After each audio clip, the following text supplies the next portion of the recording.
विचारवान गुरुमुखों, सम्मुख शोभायमान श्री श्री 108 श्री हजूर सद्गुरुदेव महाराज जी के पावन श्री दर्शन का महान लाभ प्राप्त करते हुए प्रेम सहित मिलकर बोलिए।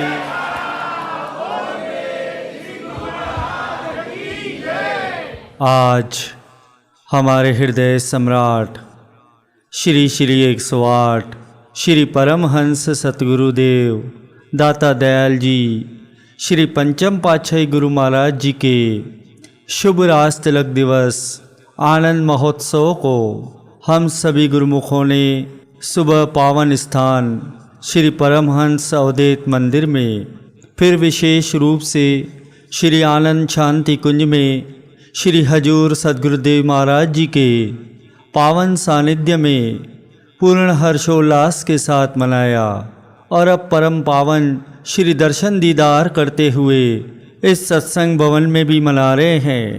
इन उपकारों के लिए हम सभी गुरुमुखजन अपने श्री हजूर सद्गुरुदेव महाराज जी के पावन श्री चरण कमलों में बारंबार नमन करते हैं।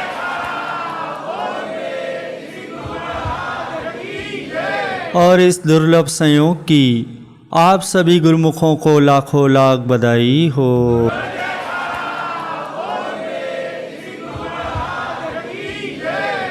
गुरुमुखों, हमारे परम आराध्य देव श्री सद्गुरुदेव दाता दीन दयाल जी महाराज जी ने जो उपकार किए उनसे गुरुमुखजन वाकिफ़ हैं। हर कोई अपने अंतर में जाकर देख सकता है कि पावन स्वरूप में, वाणी में और कार्यशैली में कैसा विलक्षण आकर्षण था कि सद्गुरुदेव महाराज जी ने हम सब पर कृपा करके हमें अपने चरणों से लगाया और हमारा हाथ पकड़कर भक्ति के इस कल्याणकारी रास्ते पर हमें चलाया।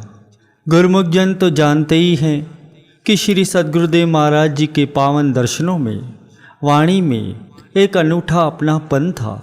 दिव्य तेज से आलोकित मुखारविंद पर हर समय एक अनूठी मुस्कान रहती थी और गुरुमुखों के प्रेम को निहार कर श्री सद्गुरुदेव महाराज जी जब अपनी खुशी को जाहिर न कर पाते तो उस समय अपने मुख पर रुमाल रखकर मुस्कुराते थे और उसी मुस्कान पर बलिहार गुरुमुखजन भक्ति भाव से प्रेम भरी ये विनती करते कि आपकी मुस्कुराहट ने हमारे होश ही उड़ा दिए।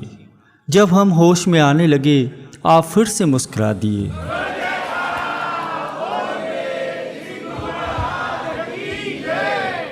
गुरुमुखों, कहते तो हैं कि माँ अपने बच्चे से बहुत ही प्यार करती हैं, लेकिन हकीकत ये है कि माँ अपने बच्चे से प्यार से भी ज़्यादा प्यार यानी दुलार करती हैं। और वही दुलार सद्गुरुदेव महाराज जी ने हम सबको दिया। किसी के भी अवगुणों को निहारे बिना सभी पर अपनी कृपा बरसाई, सबकी संभाल की, सबको भक्ति के नियमों की पालना में दृढ़ किया और ये दर्शा दिया कि सद्गुरु ही समर्थ हैं। जिस विधि से सद्गुरुदेव महाराज जी ने एक एक गुरुमुख प्रेमी को प्रेम भक्ति से भरपूर किया वह अतुलनीय है, अकथनीय है, अवर्णनीय है। गुरुमुखों, किसी भेद को उजागर करने के लिए महापुरुष कभी कोई रचना रचा देते हैं।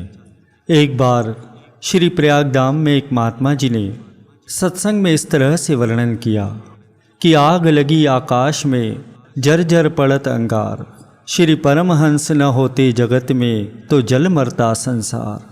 उसी समय श्री सद्गुरुदेव महाराज जी ने ये पावन वचन फरमाए कि क्यों न होते श्री परमहंस, जगत के दुख कष्ट उठाने के लिए ही, सभी को सुखी बनाने के लिए ही श्री परमहंस महापुरुष अवतरित हुए हैं। और यह सृष्टि और आप सभी गुरुमुखजन श्री परमहंस दयाल जी महाराज जी की कृपा से ही बचे हुए हो। गुरुमुखों, सच है कि महापुरुषों की कार्रवाई को नहीं समझा जा सकता। आम इंसान को अपने सिर दर्द से छुटकारा पाने के लिए भी दवाई की जरूरत पड़ती है, लेकिन महापुरुष किस तरह से कार्य करते हैं वह सब समझ से परे की बात है। कुछ समय पहले हमारे श्री हजूर सद्गुरुदेव महाराज जी ने अपने पावन प्रवचनों में ये फरमाया कि महापुरुषों की कार्रवाई को जीव समझ नहीं सकता। उनकी कार्रवाई को समझने की नहीं, बल्कि उनके वचनों की पालना करने की जरूरत है। और उसी में सबका भला है, उसी में हित है, उसी में ही कल्याण है। सन 2009 की बात है, जब हमारे सद्गुरुदेव महाराज जी श्री पंचम पातशाही गुरु महाराज जी मुंबई के अमरधाम आश्रम में विराजमान थे। रात के करीब 1 बजे अचानक आसमान में बिजली कड़कने लगी और बहुत ही ज़बरदस्त बारिश शुरू हो गई। हमारे पूजनीय महात्मा जी श्रीमान महात्मा दर्शन अलकानंद जी उठे और धीरे धीरे ये कहने लगे कि श्री गुरु महाराज जी दया करें, श्री गुरु महाराज जी दया करें। फिर ये कहा कि भजन पर बैठ जा, और ये कहकर वे खुद भी भजन के लिए बैठ गए। लगातार तेज बारिश हो रही थी और आसमान में चमकती हुई बिजली और बादलों की गड़गड़ाहट से दिल कांपने लगा। तकरीबन 1:30 बजे आदरणीय महात्मा जी श्रीमान महात्मा योग नित्यानंद जी वहाँ आए और उन्होंने बताया कि श्री सद्गुरुदेव महाराज जी भजन के लिए विराजमान हो गए हैं, और साथ में ये भी फरमाया है कि जाकर देखो, जो कोई भी जाग रहा हो उससे कहो कि भजन पर बैठ जाएं।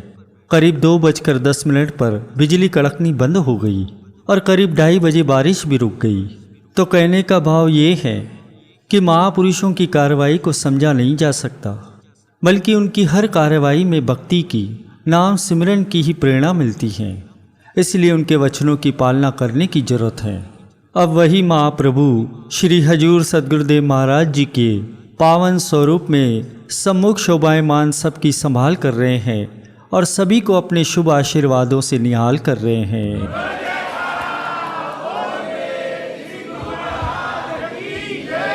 दिव्य दर्शन सद्गुरु के पाकर गुरुमुख जन सब खुशहाल हुए। शुभ राज तिलक का त्योहार मनाकर भक्ति से मालोमाल हुए। महापुरुषों ने धरा धाम पर जब जब भी अवतार लिया, वचनों का अमृत बरसाकर रोशन सब संसार किया। दोनों जहां की खुशियां देकर सबके भाग्य जगाते हैं, इनके प्यार को पाकर प्रेमी जय जयकार मनाते हैं। प्रेमियों, कहने का भाव ये है कि जिसने भी एक बार श्री सद्गुरुदेव महाराज जी के दर्शन दीदार किए, वो सद्गुरु का दीवाना बन गया, सद्गुरु का परवाना बन गया। इसीलिए उनका प्यार हमें हर घड़ी हर पल याद आता है। उनकी पावन लीलाएं याद आती हैं कि किस किस प्रकार से उन्होंने हम सेवकों को अपने पावन प्यार से निहाल किया, और उन्हीं के प्यार से हम सद्गुरुदेव महाराज जी के चरणों से जुड़े। वरना हमारी क्या औकात थी, हमारी क्या ताकत थी कि हम श्री सद्गुरुदेव महाराज जी के चरणों से जुड़ जाते। ये उन्होंने ही कृपा की कि हमारे हृदय के अंदर अपना प्रेम भरा और हम सद्गुरुदेव जी के प्रेमी बन गए और सद्गुरुदेव जी के चरणों से जुड़ते चले गए। जिस तरह गुरुमुख जन अपने भाव प्रकट करते हुए भजन में भी ये बोलते हैं कि तुम्हारे प्यार में गुरुवर हमको तुमसे जोड़ा है, तुम्हारे प्यार के बल पर हमने जग को छोड़ा है। तुम्ही धड़कन हमारी हो, तुम्ही हो मेरी जिंदगी, तुम्ही तीर्थ हो मंदिर हो, तुम्ही हो मेरी बंदगी। कि तुम्हारे प्यार के बल पर हमने जग को छोड़ा है। तो श्री गुरु महाराज जी ने हमको इतना प्यार दिया, इतना प्यार दिया कि आज उनके प्यार के बल से हम उनके सेवक बने और उनके श्री चरणों में बैठने का ये परम सौभाग्य मिला। तो ये हमारे सद्गुरुदेव महाराज जी के हम सब पर अनंत अनंत उपकार हैं। हर समय उनकी पावन याद हमारे हृदय के अंदर बनी रहे, उनकी पावन लीलाओं का स्मरण करते रहें, और जो उन्होंने हमारे कल्याण के लिए 5 भक्ति के नियम बनाए हैं, उनकी पालना करते रहें और उनकी प्रसन्नता को हासिल करते रहें।